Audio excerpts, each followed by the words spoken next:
La semaine africaine. Les grandes mutations sur le plan géopolitique. Les questions sécuritaires en Afrique et au Sahel. Développement, société, culture, cinéma, musique, festival, rencontres. Un comeback de la semaine sur l'actualité africaine. La semaine africaine. La semaine africaine. La halte hebdomadaire sur Ifriqiya FM.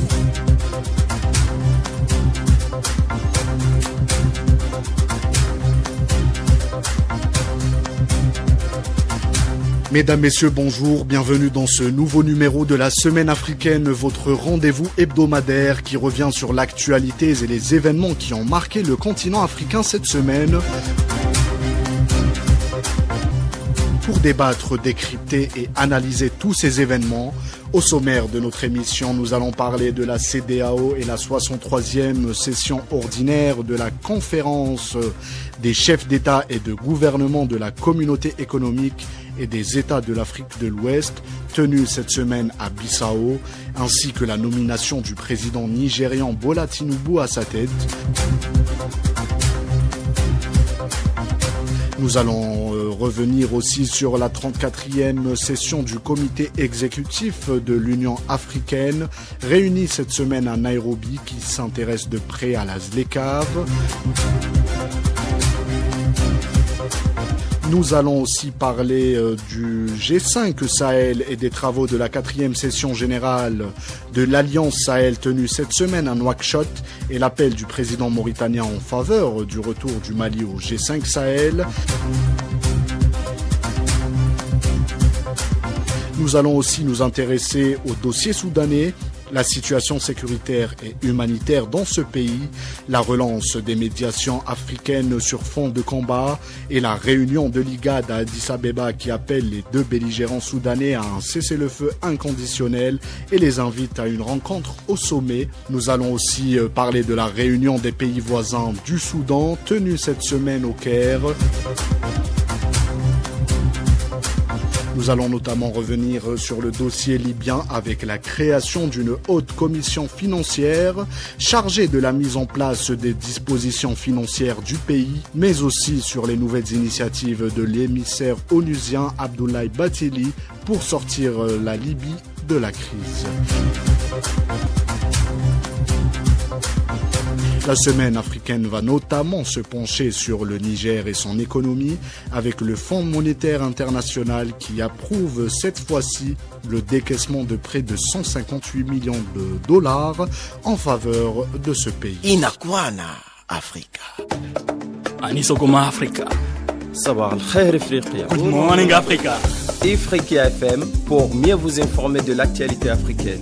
Un regard africain sur l'actualité africaine. Ifriqiya FM, votre chaîne africaine. On entame notre émission avec le 63e sommet de la CEDEAO tenu cette semaine à Bissau. Une dizaine de chefs d'État ouest africains ont pris part à ce sommet de la communauté d'Afrique de l'Ouest.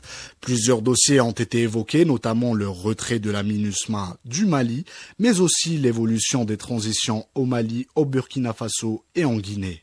Younes Jama nous en parle.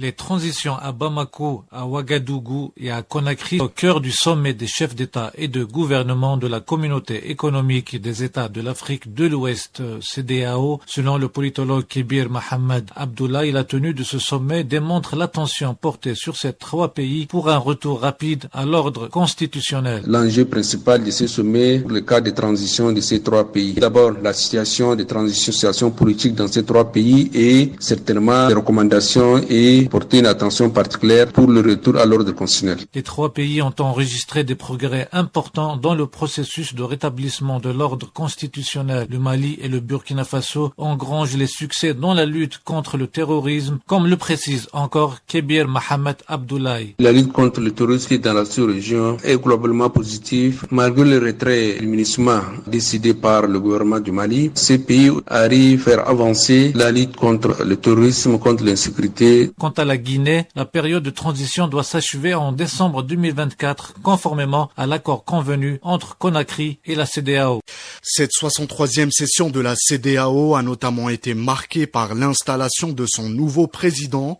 Le président du Nigeria, Bola Tinubu, a pris la présidence tournante de l'organisation.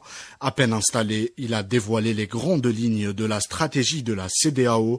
Entre autres, il a souligné que la gouvernance des pays africains doit se baser sur les grands principes de la démocratie, notamment le retour aux urnes. Retour sur les déclarations du nouveau président de la CEDEAO avec Amel Boaza. L'Afrique poursuivra son intégration économique.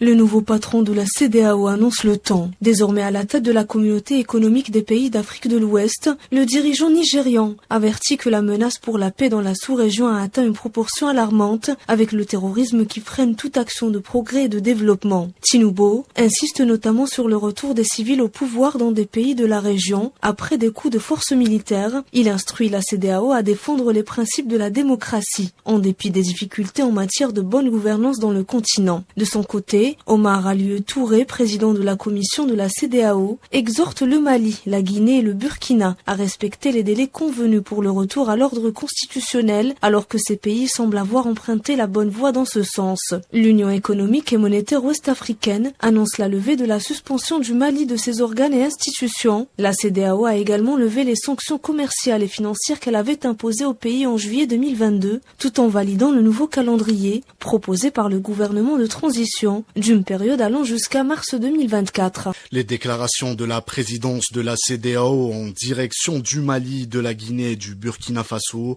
ont suscité de nombreuses réactions de la classe politique, mais aussi de la société civile et des citoyens de ces pays. La population burkinabé notamment semble partagée sur la question. Notre correspondante de Ouagadougou, Mariam Savadogo, nous fait le point.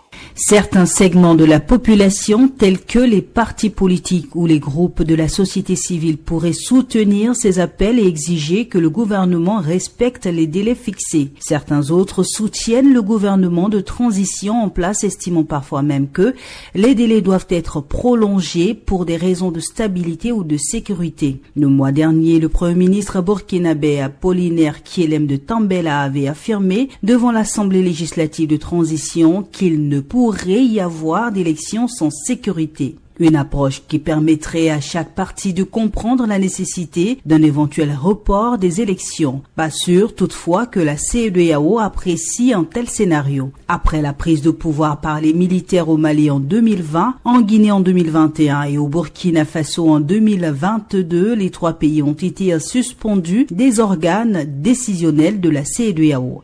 Par ailleurs, le Mali et la Guinée avaient également été soumis à d'autres sanctions, notamment économiques, désormais en partie levées.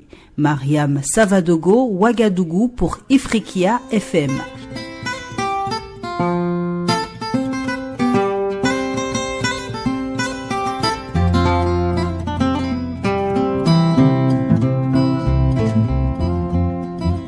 De même pour le Mali, les avis des Maliens restent mitigés face à l'appel de l'organisation ouest-africaine concernant le respect des délais de transition. Écoutons les réactions recueillies par notre correspondante au Mali, Angèle Dembélé, auprès des citoyens maliens à ce sujet. Je pense que la ligne est déjà tracée. La CEDEAO s'entend venir le résultat. Quand je dis s'élève, parce qu'ils ont toujours été téléguidés par une puissance, le fait qu'ils ont été mis hors du Mali, ils n'ont pas pu digérer ça. Donc ils passent par la CEDEAO, par d'autres moyens là, pour avoir le Mali. La CEDEAO, l'UMOA et autres, à la date d'aujourd'hui, ne jouent pas convenablement leur rôle. Au lieu de servir l'intérêt des Africains, ces associations constituent de support de l'impérialisme. Elles ne peuvent pas dignement défendre les intérêts des Africains.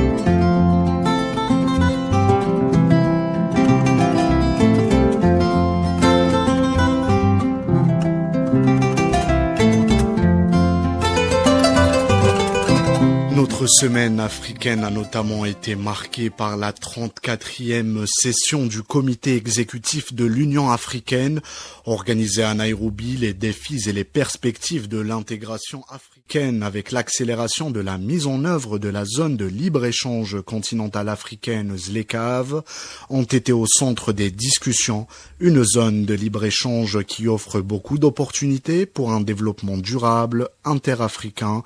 On écoute l'éclairage de l'économiste Mansour Sambi. La ZLECA, c'est un bon projet. Il faut savoir qu'aucun pays ne peut se développer seul. On a besoin de blocs continentaux, de blocs régionaux pour se développer. Le développement, maintenant, il est communautaire. On a besoin de la ZLECA pour pouvoir nous développer de façon autonome, pour protéger notre économie en Afrique, pour protéger nos ressources. Les Africains vont commencer à consommer entre eux, à échanger entre eux, et c'est ça le développement. Toujours dans le cadre de la coopération interafricaine ou intra-africaine, des travaux de la 4e session générale de l'Alliance Sahel se sont tenus cette semaine à Nouakchott, capitale de la Mauritanie. Nous rappelons que la Mauritanie assure actuellement la présidence tournante de cette organisation, dont les objectifs sont multiples. Parmi eux, mobiliser une aide internationale pour le développement de la région du Sahel. Emmanuel Debroise, chef de l'unité de coordination de l'Alliance Sahel, nous parle de ses objectifs. L'objectif de cette 4e Assemblée Générale était de venir ici, à l'invitation des autorités mauritaniennes, tenir cette réunion importante de nos instances de gouvernance. Elle fait suite à une visite en Mauritanie, il y a quelques mois, au sortir du sommet des chefs d'État, sommet extraordinaire des chefs d'État du G5 Sahel, qui avait consacré la prise de présidence par la Mauritanie du G5. Et l'engagement avait été pris à l'époque de venir immédiatement rencontrer les autorités, écouter leurs priorités, les grandes lignes de la feuille de route construite par la Mauritanie pour cette présidence du G5 et voir comment une plateforme de coordination des partenaires en développement, multilatéraux, bilatéraux, pouvait accompagner au mieux cette dynamique portée par les autorités mauritaniennes. Au cours de cette 4e session générale de l'Alliance Sahel, le président en exercice de l'Alliance, le président mauritanien Mohamed El Ghazouani, a mis en exergue les défis auxquels est confrontée cette organisation. Il a notamment appelé à fédérer les efforts pour aboutir aux objectifs attendus, mais aussi il a souligné la nécessité du retour du Mali au G5 Sahel. Retour sur le discours du président mauritanien, président en exercice de l'Alliance Sahel, à la 4e session générale de cette alliance, avec notre correspondant à Nouakchott, Cheikh Zine El-Ism. Le président en exercice du G5 Sahel a souligné les nombreux défis sécuritaires et économiques auxquels la région du Sahel est confrontée et qui nécessitent l'adoption d'une nouvelle approche inclusive, appelant à davantage d'engagement et de mobilisation de ressources financières au profit du G5 Sahel. Le président en exercice de l'organisation régionale a énuméré quelques événements qui ont accentué la situation dans la région, particulièrement le retrait de la République du Mali du G5 Sahel. Certes, de fâcheux et regrettables événements sont venus récemment perturber le fonctionnement de notre organisation et accentuer davantage la vulnérabilité de cette zone déjà très fragile. À titre illustratif, on pourrait citer entre autres le retrait malien du G5 Sahel, qui a subitement rompu la continuité géographique de notre espace et nous a privés, très momentanément, je l'espère, de l'apport précieux d'un pays frère et membre fondateur. Les différents intervenants ont souligné à l'unanimité l'importance stratégique de la région du Sahel et salué l'engagement de la Mauritanie et ses efforts visant à redynamiser le G5 Sahel. Depuis Nouakchott, Cheikh Zine El-Ism pour Ifriqiya FM.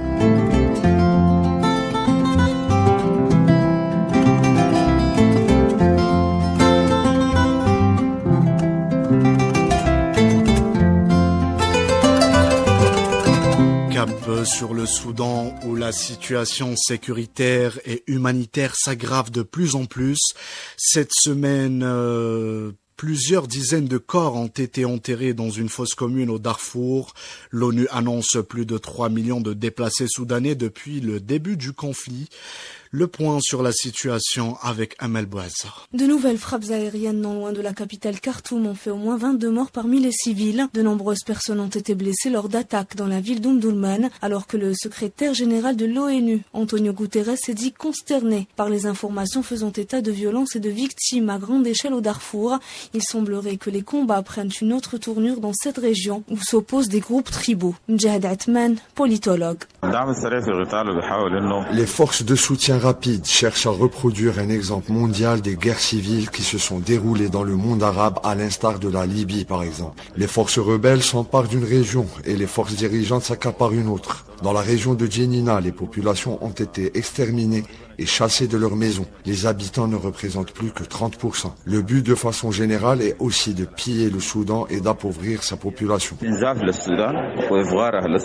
Le chef de l'ONU a en outre réitéré son appel à l'armée soudanaise et les forces de soutien rapide pour qu'elles cessent les combats, les exhortant à respecter leurs obligations en matière de protection des civils au titre du droit international humanitaire et des droits de l'homme.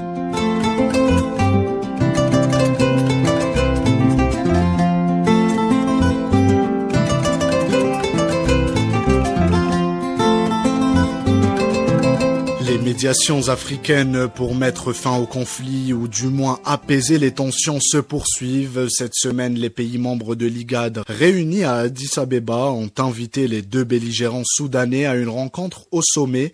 Quelles sont les chances de cette nouvelle tentative de médiation? Élément de réponse avec Wilson Fofak, spécialiste des conflits en Afrique. S'agissant des chances et des succès de la nouvelle médiation de l'Union africaine et de l'IGAD au sujet de la crise qui persiste au Soudan, il n'y a pas grand-chose à attendre, c'est d'autant plus qu'il y a eu des médiations bien plus importantes, notamment celle de l'Union européenne et dans les coulisses les États-Unis d'Amérique et certains pays de la Ligue arabe qui malheureusement n'ont pas prospéré. D'autant plus que ces deux généraux, ou tout au moins les deux factions, sont engagées dans une optique qui ne connaîtra de terme que lorsque l'une des parties aura le dessus sur l'autre. De mon point de vue, l'Union africaine devra davantage muscler ses positions et peut-être aller vers la possibilité des sanctions. Toujours dans le même contexte, l'Égypte a accueilli cette semaine une réunion régionale au Caire dans le but de résoudre la crise au Soudan.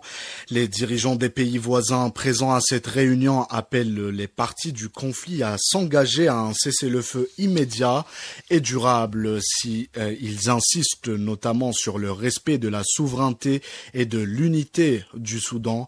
L'Égypte, pays organisateur de cette réunion, de son côté insiste sur la nécessité d'ouvrir des couloirs humanitaires en faveur d'une population soudanaise en détresse. Le Soudan, de son côté, refuse toute ingérence étrangère sur son territoire en réponse à des initiatives qualifiées d'erronées, prises unilatéralement par certains acteurs. Écoutons l'éclairage du politologue soudanais Nadji Mustafa au micro d'Ifriqiya FM.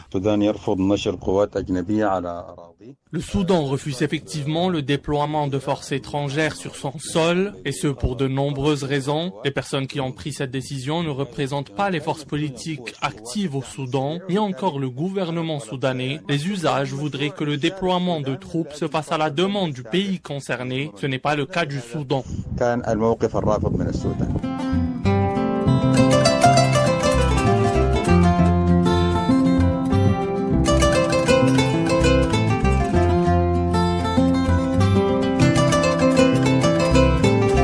On passe à présent au dossier libyen où de nombreux efforts ont été déployés cette semaine. Nous avons noté l'annonce de la création d'une haute commission chargée de mettre en place les dispositions financières du pays. Cette instance doit se charger d'une gestion équitable des fonds publics et des revenus pétroliers. Plus de détails avec Rania Aitrasi. En Libye, alors que les initiatives se multiplient en prévision de la conférence de la réconciliation nationale, la formation d'une haute commission chargée de mettre en place des mesures financières visant à assurer une gestion équitable des fonds publics et des revenus pétroliers est annoncée. Ilyes El-Barouni, politologue libyen. Je soutiens la formation d'une commission pour une réparation équitable des richesses en Libye afin d'assurer la transparence. Il devrait y avoir un mécanisme clair et la commission devrait être spécialisée dans les domaines techniques, financiers et juridiques. Il est essentiel qu'il y ait une répartition équitable des richesses. Par ailleurs, une délégation de haut niveau de la Commission de l'Union africaine a remis un message au président du Parlement libyen sur la préparation de la conférence de réconciliation nationale en Libye pour sortir de l'impasse politique et rétablir la stabilité dans le pays. Le politologue libyen Ilyas El-Barouni qualifie la situation de très complexe. Le Conseil présidentiel est chargé de la question de la réconciliation nationale. Ce dossier est en réalité très complexe et épineux. La réconciliation nationale ne peut être réalisée qu'en assurant la justice transitionnelle. Par conséquent, il est nécessaire d'examiner de manière globale et détaillée la question de la justice transitionnelle, puis celle de la réconciliation nationale. Cela signifie que la réconciliation nationale ne peut réussir qu'en garantissant le droit et en réparant les injustices subies par les citoyens. À noter que les revenus pétroliers, principales sources de revenus du pays, sont souvent au cœur de conflits entre camps rivaux. Elles sont en revanche gérées par la Compagnie nationale de pétrole et la Banque centrale basée à Tripoli. Toujours en Libye, le Haut Conseil d'État libyen a approuvé cette semaine la nouvelle feuille de route proposée par l'ONUSien en Libye, Abdoulaye Bathily. Dans cette nouvelle initiative présentée au Conseil de sécurité des Nations Unies, la nécessité d'aller vers l'organisation d'élections présidentielles et législatives avant la fin de l'année 2023 demeure primordial. Younous Jama nous en parle. Le représentant spécial de l'ONU en Libye, Abdoulaye Bathily, a informé le Conseil de sécurité de l'ONU de son intention de rassembler les institutions et les acteurs libyens pour parvenir à une solution définitive au sujet des élections. Ilyas El-Barouni. Abdoulaye Bathily a dit devant le Conseil de sécurité que le Haut Conseil de l'État et le Parlement n'ont pas pu parvenir à un projet de constitution ou une base constitutionnelle pour mener le peuple libyen vers des élections. Bathily a annoncé la 13e déclaration constitutionnelle et juste après il a formé le comité des 6+6. Les points de divergence tournaient autour des binationaux et comment autoriser les militaires à participer aux élections. Et un autre point très important a été évoqué aussi. Ce dernier concerne l'investiture de Saif al-Islam Kadhafi. Ces dernières sont prévues pour cette année. Ilyas El-Barouni, politologue libyen, évoque les principaux points de divergence dans les deux projets de loi préparés par le comité des 6+6. En ce qui concerne les conditions d'éligibilité au présidentiel, il s'agit de certaines conditions générales telles que la nationalité libyenne et que la personne concernée ne soit pas définitivement condamnée. Les conditions d'éligibilité aux élections contenues dans les deux projets de loi sont également au centre des divergences. Abdoulaye Bathily a également évoqué la formation d'un gouvernement provisoire en mesure d'exercer le pouvoir. Cette option est-elle possible? Les Libyens attendent une solution à la crise. Ils espèrent parvenir à un accord devant aboutir à l'organisation des élections durant l'année en cours.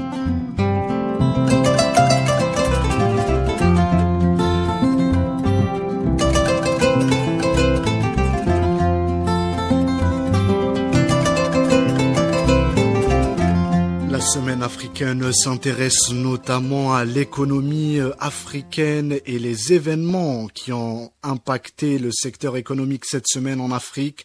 Le Fonds monétaire international a approuvé cette semaine un décaissement de près de 158 millions de dollars en faveur du Niger.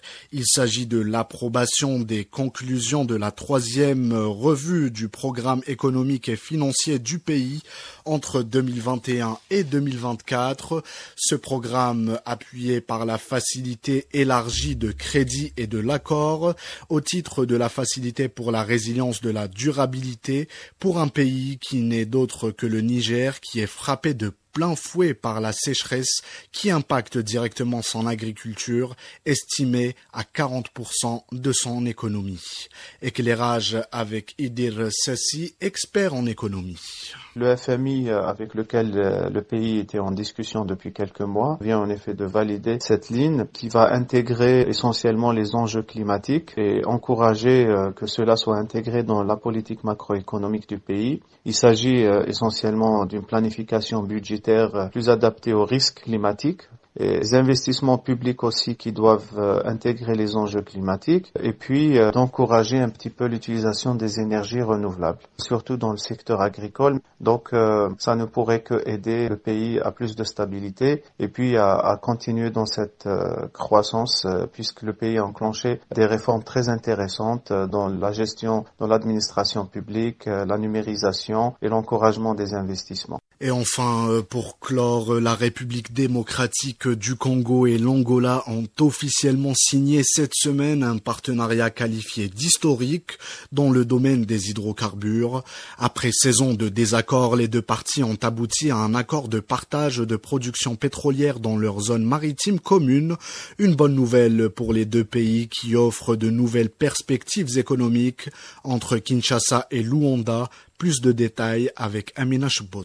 Après 16 ans de discussion, l'accord de partage de production entre la République démocratique du Congo et l'Angola marque un tournant majeur dans leurs relations bilatérales. Depuis de nombreuses années, les deux pays se disputent la zone maritime commune comprenant plusieurs blocs pétroliers. Cependant, avec la signature de cet accord, les deux pays ont trouvé un terrain d'entente pour coopérer et exploiter conjointement les ressources précieuses. Luis Magloire Kemayou, directeur de la chaîne New World Economy TV et analyste politique. Si aujourd'hui on en arrive à une situation où la RDC et l'Angola peuvent trouver un accord, je pense que c'est un bon signe. Non seulement ça permet d'avoir des relations apaisées en Afrique centrale, mais en plus ça augure d'un avenir probablement florissant pour l'économie de la zone. Selon Luis Magloire Kemayou, cet accord devrait avoir un impact positif sur l'économie, mais aussi le climat social du continent. Pour l'économie du continent africain, quand deux géants se rassemblent, c'est toujours bon. L'Afrique centrale aujourd'hui est un géant au pied d'argile et où on a beaucoup de producteurs de pétrole. Moins on a de foyers de tension, mieux ça vaut. Et plus les économies se portent bien,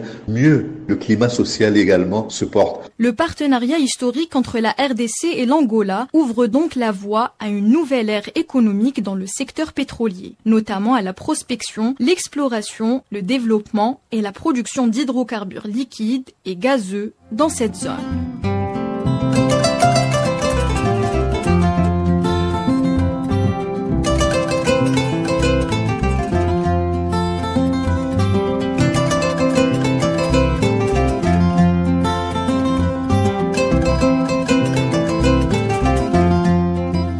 Mesdames, Messieurs, c'est ainsi que nous arrivons à la fin de notre émission. Merci d'avoir suivi ce numéro de la Semaine africaine. Je vous donne rendez-vous la semaine prochaine. Même heure, même station. Bonne écoute de la suite de nos programmes sur les ondes de Ifriqiya FM. La Semaine africaine. Les grandes mutations sur le plan géopolitique. Les questions sécuritaires en Afrique et au Sahel. Développement, société, culture, cinéma, musique, festival, rencontres. Un comeback de la semaine sur l'actualité africaine. La Semaine africaine, la Semaine africaine, la halte hebdomadaire sur Ifriqiya FM.